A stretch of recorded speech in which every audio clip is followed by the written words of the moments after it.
Welcome to Lives Worth Living, the podcast where we delve into the fascinating stories of history's most remarkable individuals. I'm your host, Plutarch, and today we're going to explore the extraordinary life of Mahatma Gandhi, a man whose unwavering commitment to justice, compassion, and nonviolent resistance has left an indelible mark on human history. As we embark on this journey through Gandhi's life, let us begin at the beginning, in the bustling Indian town of Porbandar, where Mohandas Karamchand Gandhi was born on October 2, 1869. His family's modest home, with its courtyard and veranda, was a hub of activity, filled with the chatter of relatives and the aroma of traditional Gujarati cuisine. The sound of the waves crashing against the shore and the smell of salt water filled the air, as Porbandar was a coastal town with a rich maritime history. Gandhi's childhood was spent surrounded by the sights, sounds, and smells of traditional Hindu culture. His father, Karamchand Gandhi, served as the chief minister of Porbandar, while his mother, Putlibai, was a devout Hindu and a strong advocate for social justice. She would often take young Mohandas to the local temple, where he would listen to stories of the Bhagavad Gita and the teachings of Lord Krishna. These early experiences would shape Gandhi's spiritual worldview and inform his future struggles for Indian independence. As Gandhi grew older, he began to develop a strong sense of curiosity and a love for learning. He started his education at the age of 7, attending a local school in Porbandar where he excelled in languages and mathematics. In 1880, Gandhi moved to Rajkot, where he attended the Alfred High School, a British-run institution that emphasized Western-style education.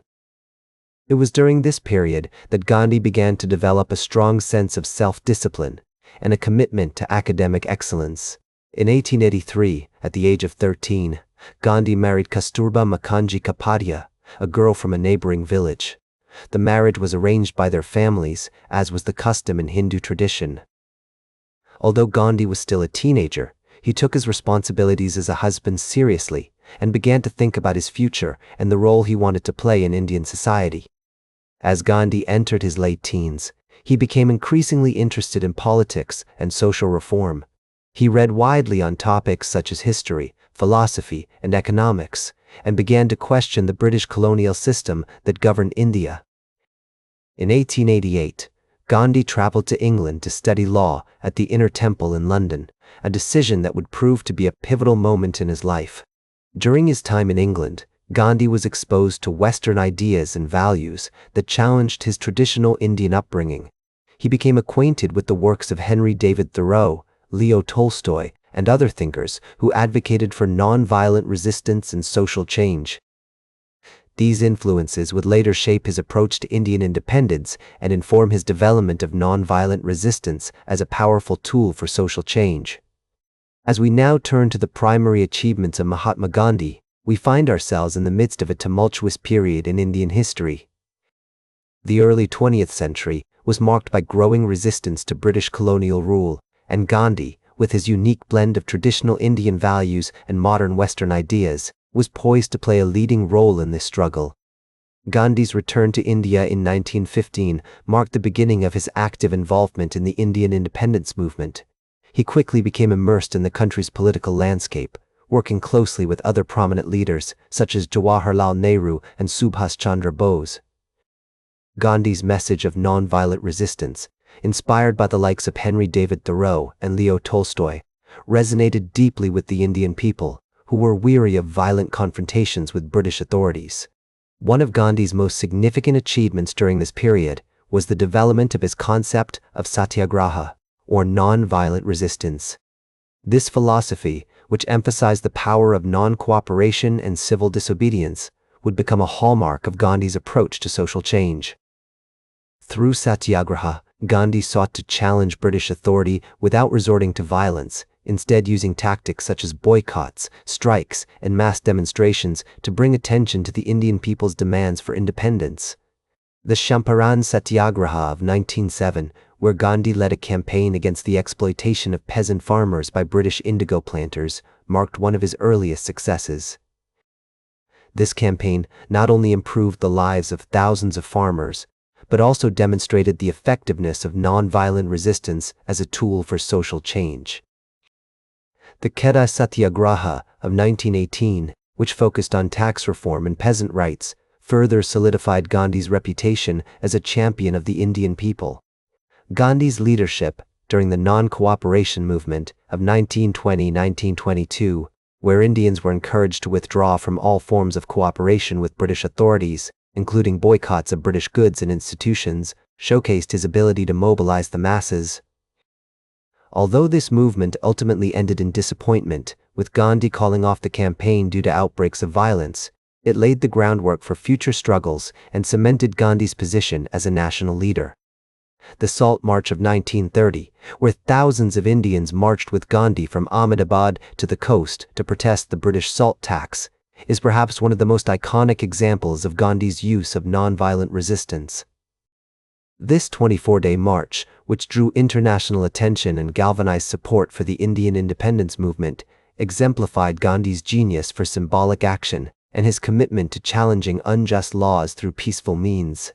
His philosophy of nonviolent resistance inspired movements for civil rights and freedom across the world, from the American Civil Rights Movement, led by Martin Luther King Jr., to the anti-apartheid movement in South Africa.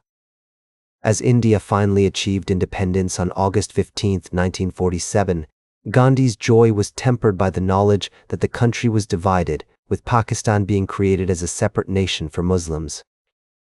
This partition led to one of the largest mass migrations in history, with millions of people crossing the newly drawn borders, resulting in widespread violence and bloodshed. Gandhi, who had always advocated for a united India, was heartbroken by this turn of events. Despite his personal sorrow, Gandhi continued to work tirelessly for peace and reconciliation. He embarked on a series of fasts and prayers, seeking to bring calm to the troubled nation. In January 1948, he began a fast unto death in Delhi, aiming to stop the communal violence that was plaguing the city.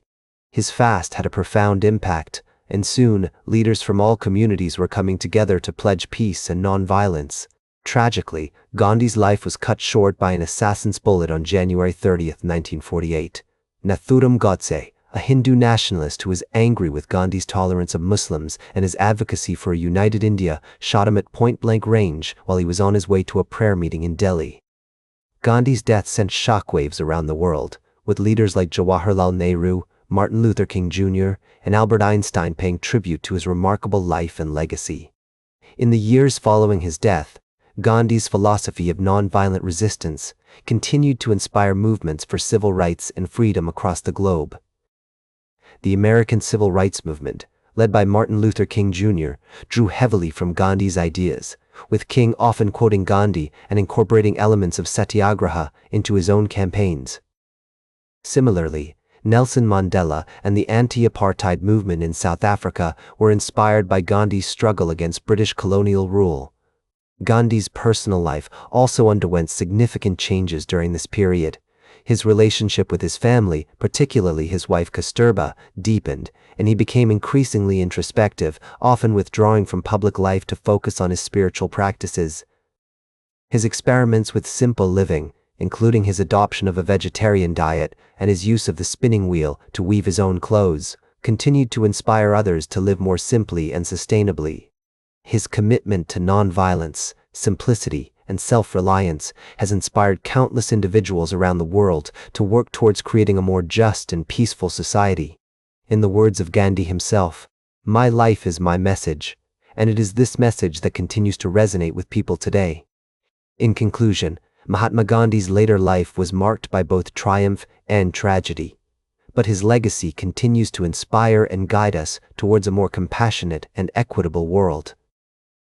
That's all for today's biography with Plutarch. Remember to like, share, and subscribe, and until next time, remember that understanding the lives of remarkable individuals helps us better understand ourselves.